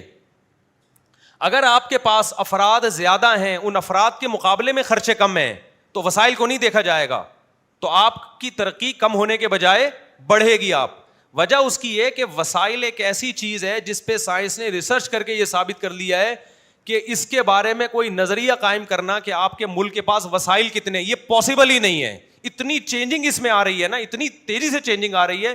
جب پیٹرول دریافت نہیں ہوا تھا اس وقت لوگ کہتے تھے آبادی بڑھے گی تو ہمارے لیے سوسائٹی میں سروائیو کرنا ممکن نہیں رہے گا. تھوڑے دنوں میں زمین سے تیل نکلنا شروع ہو گیا, دنا دن جہاز, اور وہ بہت سروائیو کرنا مشکل کے بجائے کیا ہو گیا, آسان ہو گیا. پھر جب بجلی آئی تو بھائی بجلی کے یونٹ بڑھتے جا رہے ہیں, آبادی بڑھے گی تو یہ بجلی کہاں سے پوری کریں گے, اتنا پانی نہیں ہے. پتہ یہ چلا کہ جی سورج کو بھی انرجی میں, اس کی روشنی کو انرجی میں, وہ بھی ایک بہترین انرجی ہے, اس سے بجلی بنائی جا سکتی ہے. تو یہ پوری ریسرچ ہوئی ہے یورپ کی یونیورسٹیوں میں. اتنی تیزی سے زمین چینج ہو رہی ہے کہ وسائل کے بڑھنے کی رفتار, آبادی اگر آپ 6 گنا بھی بڑھا دو تو وسائل کے بڑھنے کی رفتار 20 گنا ہے, اور اس میں یہ ملٹی پلائی ہوتی چلی جا رہی ہے. یعنی یہ ڈبل نہیں ہو رہی, یہ ڈبل سے ڈبل اس طرح سے ہوتی چلی آ رہی ہے وسائل کی اسپیڈ بڑھنے کی. لہذا اب جو دنیا میں فلسفہ پڑھایا جا رہا ہے نا, جو ترقی یافتہ یونیورسٹیاں ہیں وہاں یہ پڑھایا جا رہا ہے اگر آپ کے پاس جوان زیادہ ہوں گے تو یہ بھی ترقی کا ایک بہت بہترین ذریعہ ہے, کیونکہ کمانے والے زیادہ ہیں, کھانے والے کم ہیں. اگر آپ نے گروتھ ریشو روک دیا تو کمانے والے اور کھانے والوں کی تعداد برابر ہو جائے گی. نہیں آئی بات میرا خیال ہے. اور اگر آپ کا گروتھ ریشو مزید کم ہو گیا تو کھانے والے زیادہ اور کمانے والے کم ہو جائیں گے. نہیں آئی میرا خیال ہے بات سمجھ میں. تو کمانے والے بازو چاہیے, وہ جب جتنا بچوں کا ریشو بڑھے گا اس حساب سے بوڑھوں کا کم ہوگا, جوانوں کا زیادہ ہوگا, تو ملک ترقی کرے گا. آپ کہہ سکتے ہیں پھر ان ملکوں میں کیوں ترقی زیادہ ہے جن میں آبادی کم ہے, اور ہمارے ہاں اتنی آبادی ہے تو ہم ترقی یافتہ کیوں نہیں ہے, یہ سوال پیدا ہوتا ہے. اس کا جواب یہ ہے کہ ترقی کا صرف یہ ایک ذریعہ نہیں ہے, 20 اور بھی ذرائع ہیں. صرف یہ ایک ذریعہ نہیں ہے, 20 اور بھی ذرائع ہیں. تو انہوں نے وہ تمام 20 ذرائع استعمال کیے, یہ آبادی والا انہوں نے نہیں کیا, کیونکہ وہ بھی پاگل تھے. 100 سال پہلے جو انہوں نے رپورٹیں پیش کی تھیں وہ خود ان کے حساب سے غلط ثابت ہو گئیں, اور ان کا احساس ہو گیا کہ ہم پاگل تھے, یہ ہم نے کیا کیا ہے. تبھی وہ اپنے ملکوں میں جوانوں کا ریشو کیا کر رہے ہیں. اب ان کی قوم تو ناروے میں 20 لاکھ روپے ملتا ہے ایک بچہ پیدا کرنے پر. جاپان پاگل ہو گیا, بچے کہہ رہا ہے پیدا کرو بھائی. چائنا نے بھی اب ایک بچے والی پالیسی ختم کر کے 2 پہ آ گیا ہے. لیکن چائنا کو جب پالیسی بنائی نا چائنا نے کہ اب گروتھ ریشو تھوڑا بڑھاؤ, تو چائنا کو یہ پتا چلا کہ اب قوم بڑھانے کے لیے تیار نہیں ہے. اور چائنا کا باپ تھوڑے دنوں میں, چند سالوں میں وہ حشر ہونے والا ہے جو جاپان کا حشر ہو چکا ہے. بڈھوں سے بھرا ہوا ملک. جاپان کس سے بھرا ہوا ملک ہے؟ بڈھوں سے. دوسرے لوگ ان کے کنٹری پہ قابض ہو رہے ہیں. آپ کے افغانی, آپ کے پشاور کے, آپ کے کوئٹہ کے لوگ جا کے جاپانیوں کی تجارت پہ کیا کر رہے ہیں, قبضہ کر رہے ہیں, صرف گروتھ ریشو کی وجہ سے. جب آپ کا گروتھ ریشو بڑھتا ہے دنیا پہ آپ قابض ہوتے ہو, اور جو وسائل جن کے ہاتھ میں تھے نا ان کے وسائل اپنے ہاتھ سے نکلنا شروع ہو جاتے ہیں. اب تو یہ ایسی خبریں آنا شروع ہو رہی ہیں, یورپ مسلمان, لندن میں یورپ میں جو ہے نا اسمبلی میں بندہ مسلمان بیٹھا ہوا ہے, اور UK کی اسمبلی میں مسلمان پہنچے ہوئے ہیں. تو کیا انہوں نے خوشی سے بھرتی کیے ہیں مسلمان؟ گروتھ ریشو ان کا گرا, ہمارا بڑھا. نتیجہ کہ ہر چیز پہ کون قابض ہوتا جا رہا ہے. اور یہ یورپ کی رپورٹ ہے کہ 50 سال کے بعد مسلمانوں کا ریشو یورپ میں گوروں سے زیادہ ہوگا. تو اس کا مطلب ان کا کنٹری ان کے ہاتھ سے نکل جائے گا. ان وسائل پہ قبضہ کس کا ہو جائے گا؟ ہمارا قبضہ ہو جائے گا. بہت دنوں بعد آپ نے کوئی اچھی بات سنی ہے. اور پاکستان پہ اگر یہ میرے 16 بچے بڑے ہو کر تجارت کرنا شروع کر دیں, اور 16 تو پھر آگے بھی تو ان کی اولادیں ہوں گی, اور ابھی اللہ کا شکر ہم جوان ہیں. یہ تو 16 تو آج کی رپورٹ ہے, ابھی ہم اللہ کا شکر ہے جوان ہیں الحمدللہ.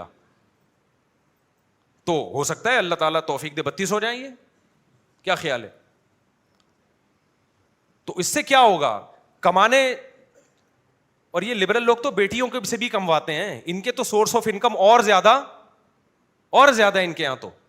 تو اس سے فائدہ یہ ہوگا کہ سب نے تجارت تو کرنی ہے, جتنے تاجر ہوں گے نا سوسائٹی میں, تو اس میں ہمارے خاندان کا ریشو کیا ہو جائے گا, ان تاجروں میں بڑھ جائے گا. تو جو ارننگ ہونی تھی اس میں ارننگ کا ایک بہت بڑا حصہ اللہ سے امید ہے کہ ہمارے گھر کی طرف رخ کرے گا. وہ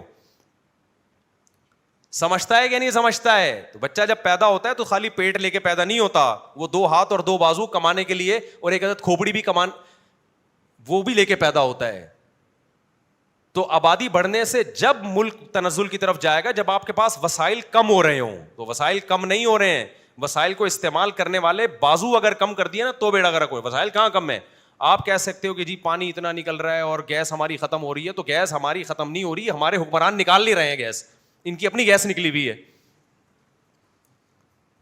آبادی زیادہ ہوگی تو ہم ان پہ دباؤ بھی ڈال سکتے ہیں کہ بھائی گیس نکالو, ہمیں رات کو چولہا ہی نہیں جل رہا نا, رات کو چولہا ہی نہیں جل رہا, گیس ہی نہیں آ رہی. لیکن کیا مطلب, اب لوگوں نے کھانا پکانا چھوڑ دیا ہے, LPG کے سلنڈر استعمال ہو رہے ہیں لوگوں کے یہاں, LPG کے سلنڈر استعمال ہو رہے ہیں. اور پھر بھی اگر یہ غربت ہے تو اس کے وجہ آبادی نہیں ہے, اس کے وجہ حکمرانوں کی نااہلی ہے. کہ تمہارے پاس بلوچستان میں تو سونے کی کانیں دبی ہوئی ہیں, کوئلے اتنے دبے ہوئے ہیں 2-2 سال تک فری بجلی ملے آپ کو. یہ نالائق جو ہم پہ مسلط ہیں یہ نہیں کچھ کرنے دیتے. اور یہ بھی آپ کو بتا دوں ہمارے حکمرانوں کا بھی اتنا قصور نہیں ہے, ساری الزام ان پہ نہ لگایا کرو. بین الاقوامی قوتیں اور طاقتیں وہ ہمارے حکمرانوں کو وسائل استعمال کرنے بھی نہیں, ان پہ بہت زیادہ دباؤ ہے, اس لیے سارا نزلہ اپنے حکمرانوں پہ بھی نہ, ان میں بہت سے اچھے بھی ہیں, کام کرنے نہیں دیا جاتا.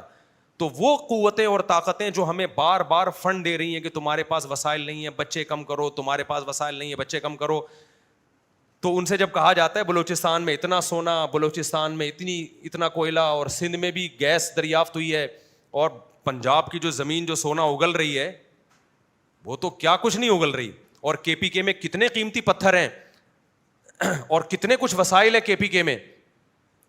تو جب ہم ان سے کہتے ہیں اتنے وسائل ہیں تو وہ کہتے ہیں ان کو استعمال نہ کرو, ان کو استعمال نہ کرو, آپ بچے روکو. کیوں؟ ان کو پتا ہے کہ ہمارے بڑھ نہیں رہے ہیں, ان کے بڑھ رہے ہیں جس کی وجہ سے ہمارے وسائل پہ یہ قابض ہو رہے ہیں. ہماری اسمبلیوں میں مسلمان آ رہے ہیں, آپ دیکھیں گے جاپان کا جو وزیر اعظم بنے گا تھوڑے دن کے بعد 20-25 سال کے بعد آپ کو لگے گا کہ اس کا نام ہوگا چنگ پونگ اچکزئی,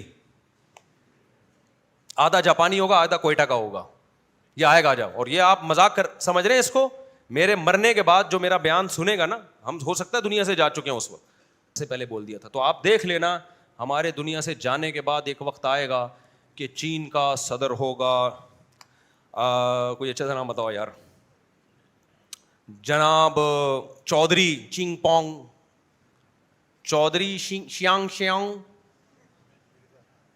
ہے نہیں کوئی پنجاب کا کوئی اچھا سا بتاؤ نا, شنگ شانگ بٹ, کچھ بھی لگا دو پنجاب میں جو مشہور قومیں ہیں. راجپوت, اس کی پروننسیشن چینج ہو چکی ہوگی, رانجپوت کر دیں گے اس کو, تھوڑا سا نون کا سائلنٹ. اور یہ ہو رہا ہے, یہ آپ مذاق نہ سمجھے اس کو. جو ریڈ لوگ ہیں نا, لال لوگ, اٹلی میں تو میں جب گیا ہوں نا تو میں نے بہت وہاں اٹلی کے جو ایک شاپنگ مال تھا اس میں میں نے کوشش کی کہ جوان لوگوں کو میں تلاش کروں. زیادہ تر ایجڈ ہی نظر آ رہے تھے مجھے, سب جگہ ایسا نہیں ہوتا, بہت جگہوں پہ جوان بھی ہوتے ہیں, لیکن ہمارے ہاں ایسا کوئی مال آپ کو نظر نہیں آئے گا جس میں بوڑھے ہی بوڑھے ہوں, ایسا کوئی بھی مال نہیں. ان کے یہاں بعض مال ایسے ہیں جس میں بوڑھے ہی بوڑھے ہیں. تو مجھے عجیب لگا کہ ہمارے یہاں جب بوڑھے ہوتے ہیں تو بیٹے بھی ہوتے ہیں, بہویں بھی ہوتی ہیں, پوتے بھی ہوتے ہیں, اور نواسے بھی, نواسیاں بھی, تو یہ ان کا بھی تو کچھ نظر آئے نا. تو ایک واکر میں ایک بچہ نظر آیا, ایک بوڑھا آدمی ایک بچے کو لے کے گھوم رہا ہے. میں نے کہا یار, قریب گیا تو پتا چلا وہ بنگلہ دیش کے تھے, وہ جو بوڑھے صاحب تھے نا وہ بنگلہ دیش کے تھے, اور وہ اپنے بنگلہ دیش کے بچے کو لے کے گھوم رہے تھے. اور پھر میں نے وہاں سرچ کیا کہ بنگلہ دیش والوں کا یہاں گروتھ ریشو کتنا ہے, تو ایک بنگلہ دیشی زبان بولنے والے کا 6 بچے 7 بچے نارمل تھے, اور اٹلی کے جو مقامی لوگ تھے ان کا 1 بچہ. اب جو بنگلہ دیشی وہاں آباد ہوئے بہت بڑی تعداد ہے, ان کے 6 7 بچے, اور گوروں کا 1 بچہ. تو آپ بتاؤ 20-30 سال میں اٹلی اٹلنگا دیش بنے گا کہ نہیں بنے گا؟ بتاؤ نا, اٹلی کیا بنے گا؟ اٹلنگا دیش. تو یہ تکلیف ہے ان ملکوں کو کہ ہماری بڑھ نہیں رہی اور ان کی کیا ہو رہی ہے, بڑھ رہی ہے, جس سے ہمارے وسائل کس کے قبضے میں جائیں گے؟ ان کے پاس جائیں گے. تو آپ کے پاس غربت کی پہلی بہت ساری چیزیں تھیں, آپ کے پاس ایک پازیٹو چیز تھی کہ آبادی آپ کے پاس اچھی ہے. آپ نے اس کو بھی اگر گرا دیا تو بالکل بیڑا غرق ہو جائے گا آپ کا. سمجھ رہے ہو؟ بالکل کیا ہو جائے گا, جو رہی صحیح قوت ہے اس کا بھی بیڑا غرق ہو جائے گا. آپ کا ڈیفنس سب سے زیادہ متاثر ہوگا اس سے. بارڈر محفوظ نہیں, آپ کے پاس اتنے افراد ہی نہیں ہوں گے آرمی میں بھرتی کرنے کے لیے, آپ کے پاس اتنے تاجر نہیں ہوں گے فیکٹریاں چلانے کے لیے, آپ کے پاس اتنے ایجوکیٹڈ. ابھی تو دیکھو ہمارے یہاں یونیورسٹیوں میں تعلیم ہے ہی نہیں, پھر بھی آبادی اتنی زیادہ ہے کہ اتنے نالائقوں میں ایک آدھ اپنی ذمہ داری پہ پڑھ کے نکل جاتا ہے. آبادی کا ریشو گرے گا نا تو وہ ایک لائق بھی نہیں پیدا ہوگا. سمجھتا ہے کہ نہیں سمجھتا ہے؟ تو اس لیے یہ بات کہ آبادی بڑھنے سے غربت بڑھے گی, مہنگائی بڑھے گی اور ہم اور دھکیلے فضول قسم کی باتیں, یہ یورپ اور امریکہ ان باتوں کو مسترد کر چکا ہے اپنی یونیورسٹیوں میں. اور اس پہ میں نے پورے حوالوں کے ساتھ ایک ویڈیو ریکارڈ کی تھی, بیان کیا تھا 4-5 سال پہلے, آپ سرچ کریں گے تو آ جائے گا. باقی ہماری یونیورسٹی میں جو پڑھایا جاتا ہے تو وہ ہماری ریسرچ نہیں ہے, وہ گوروں نے جو ہم کو گنتیاں سکھائی ہوئی ہیں ہمارے نقصان کے لیے, وہ گنتیاں ہم کیا کر رہے ہیں, پڑھ رہے ہیں. کیونکہ وہ کہتے ہیں کو ایجوکیشن کو عام کرو. اب کو ایجوکیشن کا ترقی سے آپ کو پتہ ہے IMF سے آپ کو قرضہ نہیں ملتا جب تک آپ حکمرانوں سے, سابق سے بھی پہلے جو وزیر اعظم تھے ان کے پاس علماء گئے کہ آپ نے پنجاب میں اسکولوں میں کو کیوں کر دیا سب کو, تو انہوں نے کہا بھائی IMF نے تعلیم کے نام پہ قرضہ دینے میں یہ شرط لگائی ہے کہ آپ کو ایجوکیشن سسٹم رکھیں گے تو دیں گے, لڑکے لڑکیوں کے الگ الگ اسکول نہیں ہونے چاہیے. اب مجھے بات بتاؤ کہ اس کا تعلیم سے کیا واسطہ بھائی کہ لڑکے لڑکیاں اکٹھے بیٹھیں یا الگ الگ بیٹھیں؟ اس کا مطلب وہ جب آپ کو قرضہ دے رہے ہیں تو کس کے لیے دے رہے ہیں؟ وہ چاہ رہے ہیں کہ بے حیائی پھیلے. تو وہ کیوں چاہ رہے ہیں بے حیائی پھیلے؟ کیا ان کو جہنم میں جانے کا شوق ہے؟ نہیں بھائی, وہ جنت جہنم کو نہیں مانتے. ان کو پتہ ہے بے حیائی پھیلے گی تو فیملی سسٹم تباہ ہوگا, جب فیملی سسٹم تباہ ہوگا تو گروتھ ریشو کیا ہوگا, وہ ختم ہوگا. تو لوٹ کے بات یہی آتی ہے کہ وہ چاہتے نہیں کہ آپ پھیلیں. سمجھتے ہو کہ نہیں سمجھتے؟ ان کو پتہ ہے یہ پھیلے تو یہ چوڑے میں آ جائیں گے. پھیلتا ہے تو چوڑے میں آ سکتا ہے, نہیں پھیلتا تو چوڑے میں اور زیادہ آ سکتا ہے. ٹھیک ہے, چوڑے میں تو پتلا زیادہ چلے جائے گا. تو خلاصہ یہ نکلا کہ ان کی تمام محنتیں اس پر ہیں, بے حیائی کو پروموٹ کرو, خلا کا جو عدالتی خلا چلا دیا انہوں نے گن پوائنٹ پہ. یہ سارے کام کا بنیادی مقصد فیملی سسٹم کو تباہ کرنا, اور حقیقت میں فیملی سسٹم کو بھی تباہ کرنا مقصد نہیں. ان کو اس سے کیا ہوتا ہے کہ آپ کی فیملی اچھی ہے کہ نہیں ہے, بنیادی مقصد ہے گروتھ ریشو گھٹانا, آپ کے بچے کم پیدا ہوں. تو میرے بیان کا جتنا ان پہ اثر ہوتا ہے نا, آپ پہ نہیں ہوتا. ان کو پتہ ہے ابھی اکیلا آدمی چیخ رہا ہے, اس لیے وہ اتنا زیادہ اس کو سیریس نہیں لے رہے.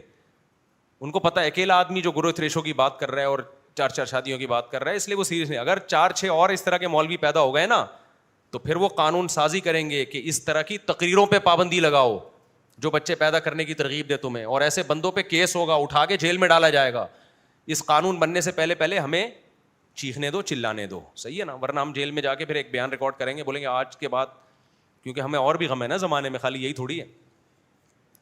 تو وہ تو پورا دباؤ ڈال رہے ہیں, اسمبلیوں سے قانون پاس کرنے کی کوشش کر رہے ہیں کہ یہ گروتھ ریشو گھٹاؤ. اچھا میری مفتی صاحب, اس سوال کو لے کر میرے دماغ میں بہت سے سوالات ہیں. روز قیامت اللہ سے کتاب لیں گے, کیا منظر ہوگا, کیا ایک کے بعد ایک حساب کے لیے جائے گا, کیا حساب اللہ لیں گے فرشتے, اور سوالات کہاں؟ اس کا جواب حدیث میں آتا ہے کہ تم میں سے ہر شخص اللہ کے سامنے ایسے کھڑا ہوگا کہ اس کے اور اللہ کے درمیان کوئی تھرڈ پرسن نہیں ہوگا. فرشتے بھی لیں گے حساب. حساب کے بہت سارے درجات ہیں, قبر میں بھی حساب ہوگا لیکن پورا حساب نہیں ہوگا, وہ پورا حساب ہوگا میدان حشر میں. قبر کی مثال ہے خواب کی. آپ برے اعمال کرتے ہو, جب سوتے ہو تو چترول لگ رہے ہوتے ہیں آپ کو خواب میں, ٹھیک ہے نا, الٹی چیزیں آ رہی ہوتی ہیں, بعض دفعہ یہ بھی ہوتا ہے. تو قبر کی مثال تو برزخ کی ہے, ایک خواب کی مثال ہے. تو اس کی سزا بھی پوری نہیں ہے, اس کی جزا بھی پوری نہیں ہے. اصل جو حساب و کتاب ہے وہ ہوگا میدان حشر میں. یہ ہمیں قرآن و سنت سے بالکل 2 اور 2 4 کی طرح پتہ چلتا ہے. اس لیے قرآن نے عذاب قبر کو اتنا فوکس کیا بھی نہیں ہے, نہ ثواب قبر کو. اصل میں قرآن زیادہ فوکس کس کو کرتا ہے؟ میدان حشر کو فوکس کرتا ہے. تو باقی یہ کہ کروڑوں اربوں انسانوں کا حساب و کتاب ایک ایک کر کے تو نمبر کب آئے گا؟ تو دیکھیں وقت کی جو یونٹ اور اکائی دنیا میں ہے نا, یہ آخرت میں نہیں ہوگی. ہمیں یہاں کے حساب سے اشکال ہو رہا ہے. جیسے حدیث میں آتا ہے کہ جب کوئی میری قبر پہ سلام پیش کرتا ہے میں جواب دیتا ہوں, تو وہاں ایک اشکال ہوتا ہے کہ تو لاکھوں لوگ صبح و شام سلام پیش کر رہے ہیں, تو کیا آپ ہر وقت جواب دیتے رہتے ہیں؟ تو علامہ ابن حجر رحمہ اللہ نے لکھا ہے کہ وہ عالم برزخ ہے. وہاں وقت کی وہ یونٹ دیکھو. آئنسٹائن نے نظریہ اضافت پیش کیا تھا نا. نظریہ اضافت کو انگلش میں کیا کہتے ہیں؟ بہرحال نظریہ اضافت ہی ہم کہہ لیتے ہیں فی الحال. یعنی کہ ہم کسی بھی چیز کو کسی دوسری چیز سے سمجھتے ہیں. آسان لفظوں میں ہم یوں, اگر میں سمجھتا ہوں ٹیمپریچر اتنا ہے بھائی, ابھی ٹیمپریچر چل رہا ہے 30 ڈگری, ایک مثال دے رہا ہوں, تو 30 ڈگری کیا ہے؟ یہ ہم نے زیرو ایک فرض کیا ہے کہ جس پہ پانی جم جاتا ہے اس کو ہم نے کیا کہہ دیا؟ زیرو. یہ فرضی چیزیں ہیں ساری. لیکن جب آپ زمین کے باہر جاؤ گے تو سارا وہ آپ کا وہ یونٹ کیا ہو جائیں گے؟ وزن کے بھی یونٹ چینج ہو جائیں گے آپ کے. آپ یہاں 70 کلو کے ہو, خلا میں جا کے تو آپ 0 کلو کے ہو. تو کیا مطلب آپ اندر سے میث ختم ہوگی آپ کے اندر. بھائی زمین کے یونٹ الگ ہیں, وہاں وزن کے یونٹ الگ ہیں. ہر جگہ سردی گرمی خزاں بہار یہ سب ایک دوسرے سے پہچانتے ہیں. تو ہم یہاں کے حساب سے اس کو سمجھنے کی کوشش کر رہے ہیں. تو برزخ کے دیکھو قبر میں جو بیچارہ پڑا ہوا ہے, اب قیامت تو آئے گی پتہ نہیں 1000 سال کے بعد ہے 500 سال کے بعد ہے, تو 500 سال تک تو اس کا بیڑا غرق ہو جائے گا اگر عذاب نہیں بھی ہو رہا. تو 500 سال انتظار ہی عذاب ہے نیک آدمی کے لیے. 500 سال آپ کو کوئی ایئرپورٹ پہ بٹھا کے چلا جائے کہ تمہیں جنت لے جائیں گے, جہاز آنے والا ہے, تو کہے گا یار میں جہنم میں ٹھیک ہوں. 500 سال تک انتظار کون کرے گا؟ تو کتنے نیک لوگ ہیں جو قبروں میں پڑے ہوئے ہیں وہ طویل عرصہ, لیکن وہ طویل آپ کو طویل لگ رہا ہے. مرنے کے بعد وقت کے یونٹ کیا ہو گئے؟ چینج. اس کے لیے 1000 سال ہو سکتا ہے چند سیکنڈ ہو. ایسے بھی لوگ ہوں گے ادھر قبر میں گئے, اللہ نے ان کے ساتھ جیسے حدیث میں آتا ہے جنت کی کھڑکی کھول دی, بڑے مزے میں 5 منٹ گزرے تھے کہ کھڑے ہو گئے, ابھی قیامت ہے حساب و کتاب عین ممکن ہے. ان کو لگے یہ کتنا ٹائم ہے. بلکہ قرآن میں تو آتا ہے کہ میدان حشر میں لوگ اس دنیا کے بارے میں کہہ رہے ہوں گے کہ ہم ایک دن رہے ہیں, یعنی یہ 60-70 سال ان کو کتنا لگ رہا ہوگا؟ ایک دن لگ رہا ہوگا. تو یونٹ سارے چینج ہو چکے ہوں گے. تو وہاں پر کروڑوں اربوں لوگوں کا ایک ایک کو بلا کے حساب کرنا, اس کو آپ دنیا پہ قیاس نہیں کر سکتے. تو وہاں تبھی تو قرآن میں کہتا ہے ایک دن 50,000 سال کا ہوگا. قرآن دوسری جگہ کہہ رہے ایک دن 1,000 سال کا ہوگا. تو قرآن اپنی بات کا انکار کیسے کرے گا؟ ادھر کہہ رہے 1000 سال, ادھر کہہ رہے 50,000. تو ہر شخص کے اعمال کے مطابق جو برے اعمال والا ہے اس کو وہ دن 50,000 کا لگ رہا ہوگا, جو کم برے اعمال والا ہے اس کو 1000 سال جیسا لگ رہا ہوگا, اور بہت سے لوگوں کو ایسا لگ رہا ہوگا جیسے پل میں ٹائم گزر رہا ہے. بلکہ سورہ یاسین میں تو یہ ہے کہ بہت سے لوگ مشک و عنبر کے ٹیلوں پہ ہوں گے, وہ تو انجوائے کر رہے ہوں گے, ان کو تو لگے گا اللہ میاں نے ہمیں گیسٹ روم میں بٹھایا ہوا ہے. صحیح ہے نا. تو اس لیے ان چیزوں میں پڑھنے کے بجائے کوشش کریں کہ وہاں انجام اچھا ہو جائے, اعمال کو فوکس کریں. اعمال اچھے ہوئے تو انجام اچھا ہے. اچھا بھائی مفتی صاحب, قیامت کے دن والوں ایمان والوں کی جیت اور قیامت کا منظر مختصر وضاحت کریں. بھائی یہ ہر سوال, قیامت کا منظر ہم لوگ یہ بجلی گیس مہنگائی یہ قیامت کا منظر نہیں ہے. اور کون سی تمہیں قیامت چاہیے؟ وہ قیامت آئے گی. اب میں لوگوں کو اور ڈراؤں یار قیامت بتا کے. دیکھو ناروے سویڈن جاپان میں بیان ہو قیامت ہو, یہ وہ بیچارے تو کہنا نہیں چاہیے ان کو. ان کے پیٹ بھرے ہوئے ہیں, ان کے یہاں سائنسدان ہیں, ان کے یہاں ترقی ہے, ان کو جہنم سے ڈراؤ. یہ بیچاری روتی ہوئی قوم گھر جا کے روتی ہے, بل بیگم پکڑا دیتی ہے, یہ دیکھو کیا آیا ہوا ہے. اور اس دفعہ تو بل جو آ رہے ہیں اللہ کی پناہ یار. میں کہتا ہوں یہ بجلی کی تاریں اپنے گھروں سے نکالو. ابھی سولر پلیٹیں سستی ہوئی ہیں, قرضے لے کے پلیٹیں خرید لو. صحیح بتا دوں, گورنمنٹ سے اپنے آپ کو کیا کرو. دیکھو پاکستان میں ایک بڑی خوبی کیا ہے, ایک تو بہت بڑی برائی ہے گورنمنٹ کرپٹ, ہمیشہ سے یہی ہوتا رہا ہے. ہمارے گورنمنٹ اپنی ذمہ داریاں پوری نہیں, اور سسٹم بھی باہروں والوں کی طرف سے ایسا مسلط ہے کہ ٹھیک ہونے کا بہت مشکل ہی چانس ہے. لیکن ایک بڑی خوبی ہے کہ پاکستان میں آپ گورنمنٹ پہ ڈپینڈ کیے بغیر بھی رہ سکتے ہو. یہاں خود قدرتی وسائل اتنے ہیں. سب سے پہلا وسیلہ آبادی, جہاں آبادی زیادہ ہوتی ہے بزنس دبا کے ہوتا ہے. گورا آیا ہوا ہے کراچی بزنس کے لیے, کبھی موقع ملا اس کو کیمرے میں لاؤں گا. وہ حیران ہوتا ہے, کہتا ہے یار ایک شہر میں 3 کروڑ کی آبادی ہو. یہ جو 2.5 کروڑ کراچی میں فضول کا ہے نا, 2.5 کروڑ کی آبادی بہت بڑا جھوٹ, 3-3.5 کروڑ سے کم کی نہیں ہے. اتنی آبادی آپ گننا شروع کرو آپ کا ہوش ٹھکانے آ جائے گا. تو کہہ رہے اتنی آبادی میں اگر کوئی بزنس نہیں کر سکتا, تو کہہ رہے ہمارے یہاں تو ہے نہیں اتنی آبادی. تو گورا آیا ہوا ہے کہاں بزنس کے لیے؟ کراچی. کہہ رہے یہ تو نوٹ چھاپنے کی جگہ ہے کراچی تو, کیونکہ آبادی جب زیادہ ہوتی ہے تو ڈیمانڈ ہر چیز کی بڑھتی ہے, لوگ ایک دوسرے سے بزنس کرتے ہیں. آبادی بڑھنے سے روزگار کم نہیں ہوتا. فیملی پلاننگ والے کہتے ہیں آبادی بڑھیں گے تو اتنے روزگار کہاں سے لائیں گے. او بھائی آبادی ہی تو روزگار کا ذریعہ بنتی ہے. جنگل میں روزگار ملے گا آپ کو؟ شیر آپ سے کلفی خرید کے کھائے گا کیا؟ چیتا گولا گنڈا خرید کے کھائے گا؟ یہاں کچھ نہیں آتا, آپ گولے گنڈے کی دکان کھول لو. آبادی اتنی ہے کہ جن سب کو بھی ڈاکٹر منع کر دینا کہ گولا گنڈا نہیں کھانا, پھر بھی 150 سرپھرے ایسے ہوں گے جو کھائیں گے آ کے, اور اگر نکلے ہی 100 آبادی میں تو ان کو ڈاکٹر منع کرے گا تو کوئی بھی نہیں کھائے گا. 1 لاکھ ہوں, ڈاکٹر نے سب کو منع کیا کہ گولا گنڈا نہیں کھانا, پھر بھی 100 ڈاکٹروں کی بات نہیں مانیں گے, اور ان 100 میں 50% ہو سکتا ہے ڈاکٹر خود بھی ہوں. تو جہاں آبادی ہوتی ہے گولا گنڈا سے بھی لوگ کروڑوں روپے کما لیتے ہیں, ٹماٹر بیچ کے کروڑوں روپے کما لیتے ہیں, کیونکہ سب ایک دوسرے سے فائدہ اٹھا رہے ہیں.